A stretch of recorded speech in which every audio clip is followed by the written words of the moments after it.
kandi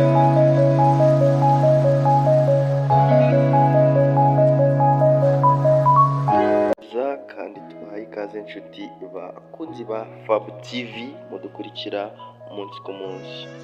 Niya gahunda y'ubusobanuro bw'amazina agiye atandukanye by'umwihariko ay'abakunzi bacu muba mwatwikiye muri comment mwifuza ko twazagaruka tubaha ubusobanuro bwayo. Uyu munsi rero tugiye kuba twaguha ubusobanuro bw'izina Rita. Wowe witwa Rita uze kutwandikira muri comment utubwire uburyo wabyumvishe, nibikunogera nyamuna ntukajye ugenda udakanze like nk'ikimenyetso kitugaragariza ko turi kumwe cyangwa se ibyo tubasobanurira ari ukuri.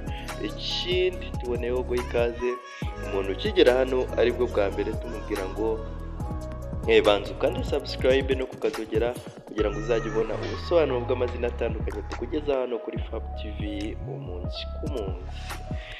Reka twihute rero tuguhe ubusobanuro bw'izina Rita. Rita rero ni izina rifite inkomoko muri Bibiliya.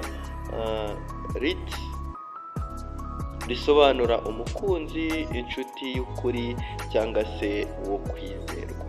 Bijyanye n'imico n'imyitwarire, ni umuntu rero ucecetse, wicisha bugufi kandi ugira umutima mwiza, akunda gufasha abandi no kubaho mu rukundo n'ubudahemuka. Si ibyo gusa kandi arangwa no kwihangana no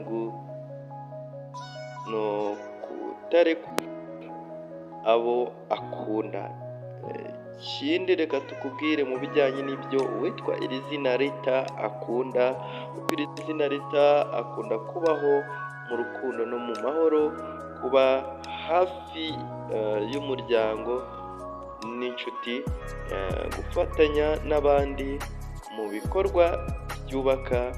Reka tukubwire mu bijyanye n'ibyo yanga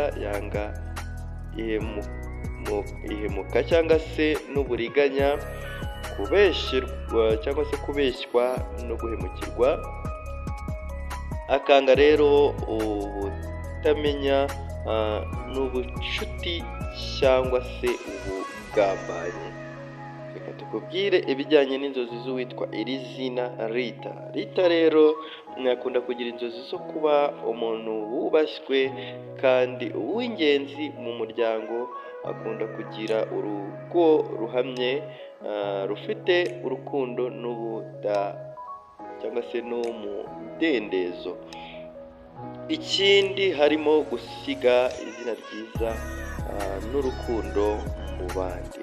Rero yari ubusobanuro bw'izina Rita. Wowe witwa Rita, ugenda utatwandikiye muri comment utubwire uburyo bimeze. Nyamuna mujye mutwandikira muri comment mutubwire uburyo byifashe, nibibanogera mukande like nk'ikimenyetso kitugaragariza ko turi kumwe kandi ibyo tubagezaho ari ukuri. Turabakunda cyane. Ni Fab TV nawe ubutaha mu busobanuro bw'andi mazina.